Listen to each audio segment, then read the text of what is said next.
तुम हिंदू लोग पत्थर की पूजा कैसे कर सकते हो? उस बेजान मूर्ति में भगवान रहते हैं, ये तो मजाक ही होगा।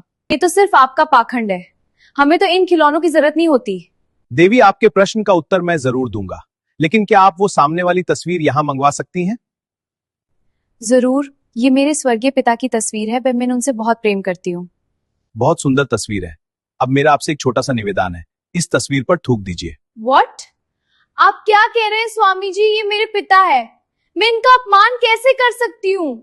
इस पर सिर्फ रंग लगे हैं, इसमें न जान है न ये बोल सकता है। इस पर थूकने से आपके पिता को कैसे चोट लगेगी? थूकिए।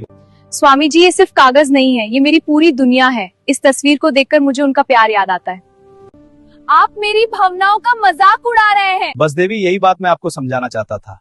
जैसे ये तस्वीर सिर्फ कागज है, पर आपके लिए आपके पिता हैं। इस तस्वीर को देखकर आपके मन में प्रेम आता है।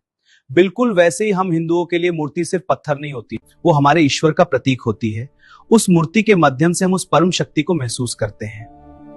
ये अंधविश्वास नहीं, ये भावनाओं का विज्ञान है। लेकिन मेरे मन में एक और बड़ा सवाल है, अगर बुरा ना माने तो पूछूं? पूछिए देवी। पूरी दुनिया कहते हैं गॉड इज वन, हमारा भी एक ही गॉड है, लेकिन मैंने सुना है कि आप हिंदुओं के 33 करोड़ देवी देवता होते हैं। क्या आप लोग कंफ्यूज नहीं है? आखिर ईश्वर एक है या अनेक? सवाल बहुत पेचीदा है, एक ईश्वर या 33 करोड़ देवी देवता? देवी जी, सबसे पहले तो आपका सवाल ही गलत है। हिंदू धर्म में 33 करोड़ देवी देवता नहीं, 33 कोटि देवी देवता है। मतलब मैं कुछ समझी नहीं। हमारे वेदों में लिखा है 33 कोटि देवी देवता। संस्कृत में कोटि शब्द के दो अर्थ होते हैं। अंग्रेजों ने कोटि का अनुवाद करोड़ कर दिया और मजाक बना दिया। सिर्फ 33 प्रकार? कौन कौन से?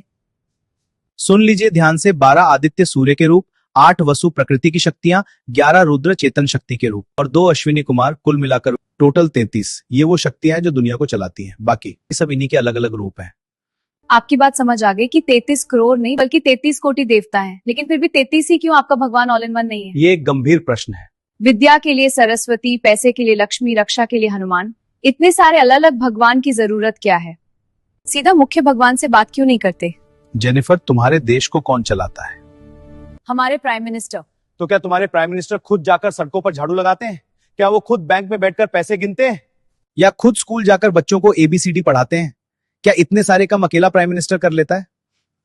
नहीं, वो तो PM है। काम करने के लिए उनके पास अलग अलग मिनिस्टर्स होते हैं, जैसे education minister, finance minister, defence minister. बस यही लॉजिक है जेनिफर। हमारे परमात्मा एक ही है, वही इस सृष्टि के प्राइम मिनिस्टर है।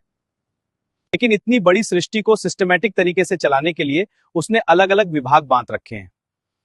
जैसे अगर तुम्हें नॉलेज चाहिए तो एजुकेशन मिनिस्टर के पास जाओ, यानी माँ सरस्वती। अगर धन चाहिए तो फाइनेंस मिनिस्टर के पास जाओ, यानी माँ लक्ष्मी। अगर सुरक्षा चाहिए तो डिफेंस मिनिस्टर यानी हनुमान जी। और अगर बारिश चाहिए तो वाटर मिनिस्टर यानी इंद्रदेव।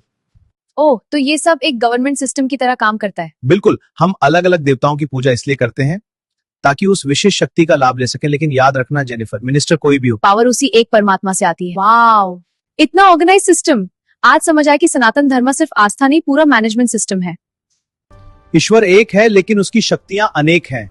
सही चैनल चुनिए, अर्जी जल्दी सुनी जाएगी।